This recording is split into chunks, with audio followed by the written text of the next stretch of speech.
elsewhere. So this is interesting. There's a tension, isn't there, between whether or not this was a political or a moral decision.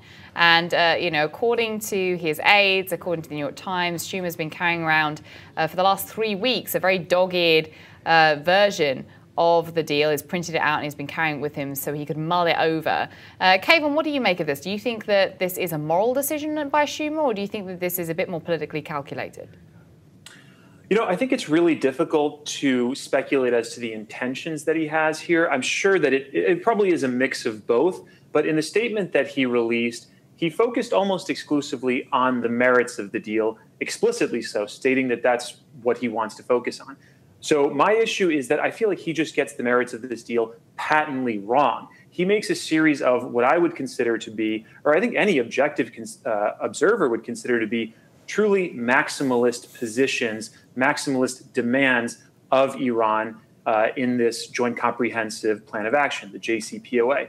For example, one of the demands that he makes that many detractors are making is demanding anytime, anywhere access to any of Iran's facilities, nuclear, non-nuclear military facilities. Now, Iran, it's worth pointing out that Iran is not a defeated party here. Iran is not Imperial Japan, which had 2 nuclear weapons, atomic bombs dropped on it, and is acceding to terms of surrender. Iran has been negotiating on this issue for a long time with the Europeans since 2003, in fact. And Iran, I remind people frequently, as a non-weapon signatory to the NPT, has the right to a peaceful nuclear program. Now, the international community, of course, has concerns about it. So what the JCPOA, in I think, a fair, measured, negotiated way does is ensure the international community that that program will remain strictly peaceful. So I saw in his statement a series of just utterly maximalist demands, which I think should not have been there. Interesting. And, you mentioned the international community as well. Of course, this is one of Schumer's biggest sticking points about this, particularly when it came to sanctions. He asserts in his letter, and it's on Medium, guys, and in the resource well, of course, you can check it out. But he asserts in the letter that it's purely down to this coalition of people that have been taking part in this deal, not just the United States, but also the P5+1, also the likes of China, of course, Russia. He's concerned that should there be a snapback option, that they would have to get those countries on board to then put on sanctions back on Iran. And he's worried that that might not happen. What do you make of it, Michael? Well, first of all, I think to label this as simply a political move on the part of Senator Schumer isn't, I just don't think that's entirely fair, given the enormous amount of time and effort he has spent on this issue over the course of many years. As Hillary Clinton, in her statement on this deal, said reasonable people can disagree. Well, we asked whether or not it's moral or political, so whichever one you think it is, moral or political. I don't think it's that clear-cut, to be honest, and I think that what is obvious is that 28 Democratic senators are publicly undecided on this deal. I don't think and of course it's those votes that the administration is seeking to win over. That being said, of course, 13 Democrats have announced their intentions to vote for the agreement, and that's entirely legitimate. But to have a debate on the merits is to have a debate on the merits, and to simply call those who are choosing, after very careful consideration on the provisions of the deal, politically calculating simply because you don't agree, I don't think that passes the last test. And to rob the senator of his principles simply because you don't agree is the definition of politics. In terms of what the impact of his actual his vote against will have on the caucus, what is surprising is the fact that he actually has come out so early against, and that has surprised folks in the Jewish American community, on Capitol Hill, generally in Washington. The thought was that he wouldn't fight the deal and wouldn't fight the White House. He would just sort of go to Capitol Hill the day of the vote, cast the vote against, and then go home. This is a fundamentally different approach that he's taking, and it's quite surprising in that regard. So I think that's a big part of the story. Yeah, absolutely. Ryan, what do you make of that, the timing, of course, making the announcement just as President Obama's about to go on holiday as well? Yeah, I think that I take Schumer at his word. I think he really believes in this. But I also think the timing was pretty political. Look, Schumer still wants to be the next Senate minority leader, so I don't think he deliberately wants to tank this. And he says in his statement that he's... I think we might just have lost Ryan. Think that he... Oh no, you're back, Ryan. Sorry, we were a bit worried that we'd lost you. Go for it. Sorry, we just got you where you said that you didn't think that he was going to be derailed when it comes to Senate Democratic leadership. Yeah, I don't think he wants to be. So I think that he wants to support. He wants to come out and against this deal while still not strong-arming Democrats to have to fall in line with him. So I think he picked a good time where he's not going to have to sit there and sort of push for votes on this. Yeah, let's talk a little bit about that. Let's talk a bit about Dan Pfeiffer, the former senior advisor to President Obama. He tweeted out, Senator Schumer siding with the GOP against Obama, Clinton, and most Democrats will make it hard for him to lead the Dems in 2016. He may keep the job, but he will be less effective, less influential, and the party will be less successful. What do you make of that, Ryan? This is why I think that he will not, outside of this announcement, he will not be strong-arming fellow Democrats to come out against the deal. I think that he's going to want to have his cake and eat it too, to say, look, I'm against the Iran deal, but I'm not going to push my colleagues to vote with me. That way he can still maintain the possibility, I think the really strong possibility of being the Senate minority leader.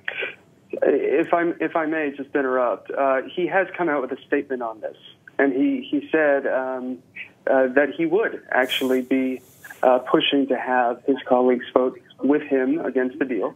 But he has also said that of an issue of such consequence, his experience in the Senate has taught him that people are going to vote their conscience, and they're really not going to be influenced by him or necessarily other outside lobbies or the party itself. I think it's absolutely right, and I want to read an excerpt from his statement. As we said, this is what Schumer had to say. He said, "There are some who believe that I can force my colleagues to vote my way, while I will certainly share my view and try to persuade them that the vote to disapprove is the right one. In my experience with matters of conscience and great consequence like this, each member ultimately comes to their own conclusion."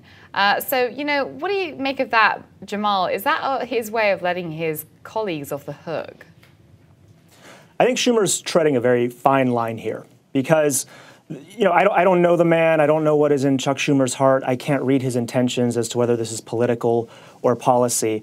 But I do know that the political reasons for opposing this are far more compelling than the policy reasons. And this is why. This deal with Iran is one that I think a lot of members of the GOP and the political class felt was an opportunity to peel pro-Israel groups like AIPAC who are opposing this deal and going against the president and risking their bipartisan credentials in doing so. Peel groups like that, peel prominently, Democratic donors from the pro-Israel American Jewish community away from Democrats and drive a wedge in a community that has largely been Democratic. American Jewish voters largely have Democrats. And so this is an opportunity for some of the groups on the right to change that dynamic. What Chuck Schumer, I think, may have calculated, if I try to figure out what the sort of logical scaffolding is for coming out against the deal, perhaps he has calculated that this is a way for the next Democratic Senate leader, potentially, to maintain those strong ties to those important donors, to these important organizations, while at the same time not doing so much damage as to potentially kill a Democratic president's key foreign policy achievement. And so that's what I think maybe this statement is indicating, that he is going to do what AIPAC and others have asked him to do, but he's not necessarily going to go so far as to undermine the deal and kill the deal if it actually comes down to that. We'll see how it plays out, but that's how I read that statement. Yeah, Michael, what do you think of that? I'll just say quickly that I think the scaffolding of his argument is a fundamental fear that when he voted in 2013 for the Iran Nuclear Prevention Act of 2013 that the policy of the United States, as it's written in the law, is to prevent Iran from acquiring a nuclear weapons capability. And I think he believes that the infrastructure that is allowed to grow in size and efficiency after 10 to 15 years, coupled with the fact that an intercontinental ballistic missile system will be allowed to grow and be facilitated by partners such as Russia and China. Those two things, I think, fundamentally, he has been fighting against. And there is absolutely an argument to be made that those are maximalist positions, and you could argue on the merits. But I don't think it's rocket science to try and figure out what the architecture of his disapproval is. I think it's a policy-based argument, and I think it was going to be difficult to fundamentally change his position on this, because it has been consistent, and it has been consistent among the Democratic caucus, which again is why 28 senators have not yet come out publicly. Who knows where they're going to fall? But this is a serious policy issue here. Okay, I want Kayvon to jump in here. Kayvon, go for it. Yeah, I want to tag something onto both what Jamal said as well as Michael. With Jamal, I totally agree. But I would even extend it further by saying it's both a poor policy decision for the United States, for the implications for the U.S., and even a poor policy decision in terms of its implications for Israel. And you can actually, none of the political parties in Israel support the JCPOA. However, if you ask the actual strategic thinkers there, former and even current intelligence community in Israel, including Ephraim Halevi, Meir Dagan, Amos Yadlin, Ami Ayalon, all of whom are major figures in the Mossad, in the IDF, in Shin Bet. They are basically in support of this deal. They don't trust Iran. They know, they're concerned about its support for Hezbollah, for Hamas, somewhat concerned about its rhetoric too. But in terms of this deal, of the implications of this deal in terms of closing potential pathways to a nuclear weapon for Iran, they support it. So I take that as a strong sign, as well as just the merits of the deal, I take as a strong sign that opposing it is even a poor implication for Israel. I'll let Michael respond to that. Hang on a second. I just want to clarify, and there's a lot of confusion on the unity within Israel on the JCPOA. The truth of the matter, there absolutely is a class in the intelligence community that is resigned to this deal. That's to say that the question of how to fight the deal and how to fight this policy has divided Israel. But that's not to say that they endorse the deal. Resignation and endorsement are fundamentally different things. And there is... Well, Michael, I suppose I would ask in that sort of situation, I mean, resignation or endorsement, I understand they are two different things. But in this case, what it seems to be is that there needs to be a pathway forward. The current status quo is not palatable to anybody in this situation. And what it seems like with the former Mossad and some current members of the intelligence services, that they say that engaging diplomatically in this moment with this current Iranian government and the workings of this government is the best option to do. So it's not necessarily resignation. I think it's more of a calculated decision than that, wouldn't you say? Yes, in certain, I think, concern widespread in Israel. Definition of leadership is forging different alternative paths. That the leadership that has brought us to the place we are today has systematically closed off those alternative paths.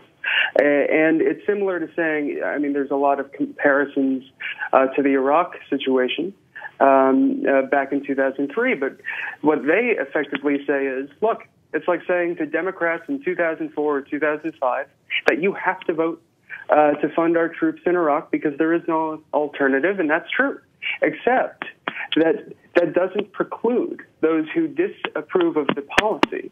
It doesn't preclude their criticisms of the path that got us there in the first place. And what they're basically saying is, along the way, in the negotiations, which the administration said we could not make public during the negotiations themselves, along the way, what happened was, a systematic breakdown of a position that had been long held along bipartisan lines on the Hill. This is basically the consensus position in Israel. The question is, how do we go from here? And what is the strategically best path from here for Israel? And you're right that some say we now have no alternative. We have to proceed with some sort of tepid endorsement publicly or whatnot. I want to get Ryan's take on that. Ryan, what do you think? Well, I was going to say that, look, I think we've got dozens of countries that have endorsed this deal. The UN Security Council has endorsed this deal. The Vatican's endorsed this deal. It was a deal that was negotiated, including 5 other countries. So this is something that has global approval, outside of just the sort of small amount of people we're talking about here. Yeah, I think it's a good point as well. And Ryan, I want to bring up one of your tweets earlier. You made your displeasure known. You said, New York, call Senator Schumer, and you got the phone number there, and tell his staff that he's wrong to oppose the Iran deal. Then tell other New Yorkers to do the same. Why do you feel so passionate about this, Ryan? Because I was a New Yorker. I've been a New Yorker for 15 years, and I saw Senator Schumer do the wrong thing through the Iraq War. And to watch him, start becoming the hawk that he's been for a while now, to do this again, it makes me sad and depressed, and I think the party can do better. You mentioned Iraq, of course. I want to read an excerpt from an op-ed for the New York Times that David Brooks wrote today, where he says that the United States has failed to achieve its core objectives in relation to Iran's nuclear program, writing that under this deal, quote, Iran wins the right to enrich uranium. The agreement does not include anywhere, anytime inspections. Some inspections would require a 24-day waiting period, giving the Iranians plenty of time to clean things up. After 8 years, all restrictions on ballistic missiles are lifted. Sanctions are lifted once Iran has taken its initial actions. Wars, military or economic, are measured by whether you achieved your stated objectives. By this standard, the United States and its allies lost the war against Iran, but we were able to negotiate terms that give only our partial surrender, which forces Iran to at least delay its victory. There have now been 3 big US strategic defeats over the past several decades: Vietnam, Iraq, and now Iran. Ryan, what do you make of Brooks? I think that David Brooks and I know the same amount about nuclear security, which is not much. But it does seem like the vast majority of nuclear experts that I've read opinions on think that the 28-day window is absolutely fine, and that there's no possible way they could hide anything nefarious going on in that window because of the complexity of the program. Yeah, Kayvon, what do you think about that? Because people are taking issue about this window, this 24-hour period, and wanting anytime, anywhere inspections. And I guess one of the counterpoints is if the IAEA are confident and satisfied, then shouldn't we? What do you think? Yes, I think first we need to contextualize this problem also and understand why is it that Iran is reluctant to give anytime, anywhere access. That's where we need to start from. First of all, nation states have something called sovereignty. No nation state is going to simply accede to an outside power and allow for inspectors to come inspect anywhere, anytime. That is not typically how international relations work, except for in the case of perhaps a defeated party after a war, which is not what we're dealing with here. Now, in the case of Iran, it's really important to emphasize this because I never hear this addressed in the mainstream media.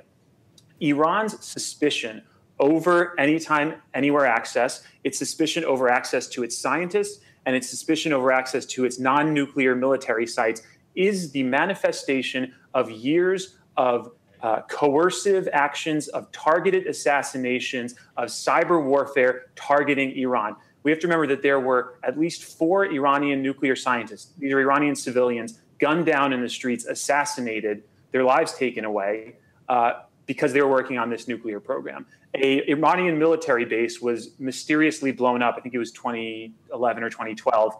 We had the Stuxnet virus. People should look up the Olympic Games, which was a campaign Obama initiated to further the cyber warfare against Iran's nuclear program. So naturally, as a result of these coercive measures, Iran is naturally suspicious of giving too much access that could lead to more military sites blowing up, more scientists being killed. But what's happening now, finally, since the U.S. got involved in these talks, which actually were secret under Ahmadinejad, they only became public under Rouhani, is that now the P5+1 and Iran are using diplomacy and engagement as a means of solving this, what I would call patently exaggerated international issue. as the means for resolving it, rather than purely coercive means. So I can understand Iran's suspicion over this. I think what the JCPOA does, because I want to also state very clearly that the international community does have concerns about Iran, and they have legitimate concerns about Iran and its nuclear program.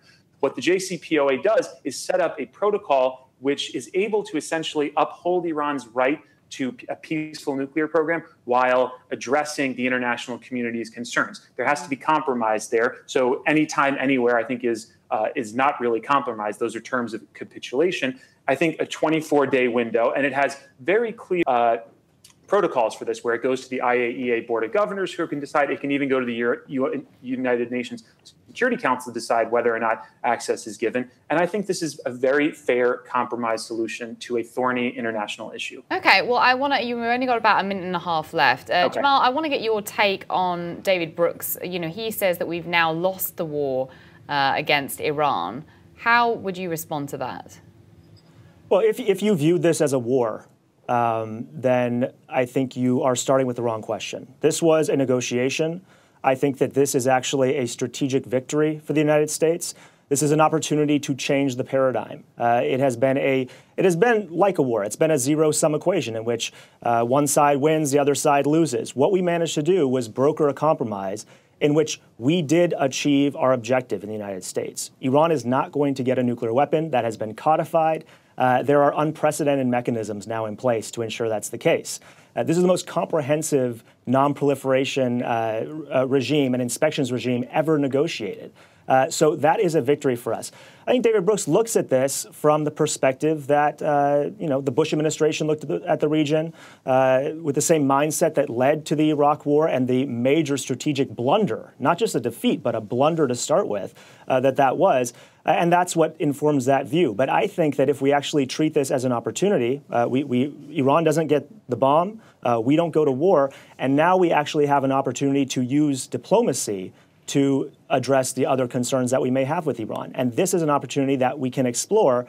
My concern is that with the debate in Congress, with people like Chuck Schumer who are coming out against the deal, it threatens to contain the benefits this deal may actually bring to us and close off these diplomatic channels where we're still going to be stuck in this zero-sum equation that basically looks like a Cold War with Iran. All right, so I just want to get your one-word answer from each of you. Jamal, what do you think? Schumer saying he's not on board with the Iran deal. What do you think? Is that going to scupper Obama's veto, or do you think it's going to stay in place? It threatens to unravel the deal, if not now, then long term. Ryan, what do you think? I don't think they can get the 67 to override the veto. Michael, what's your take? I also doubt it highly that they will get to 67. Kayvon, your final word to you. Yep, veto will likely be sustained. Interesting. All right. Well, guys, we have to leave it there, but I want to thank you all very much for joining me today on HuffPost Live. Kayvon, Michael, Ryan, and Jamal. Appreciate your time. And guys, thanks so much for watching. Keep watching HuffPost Live. Up next, Caitlin Becker takes you through this week in style.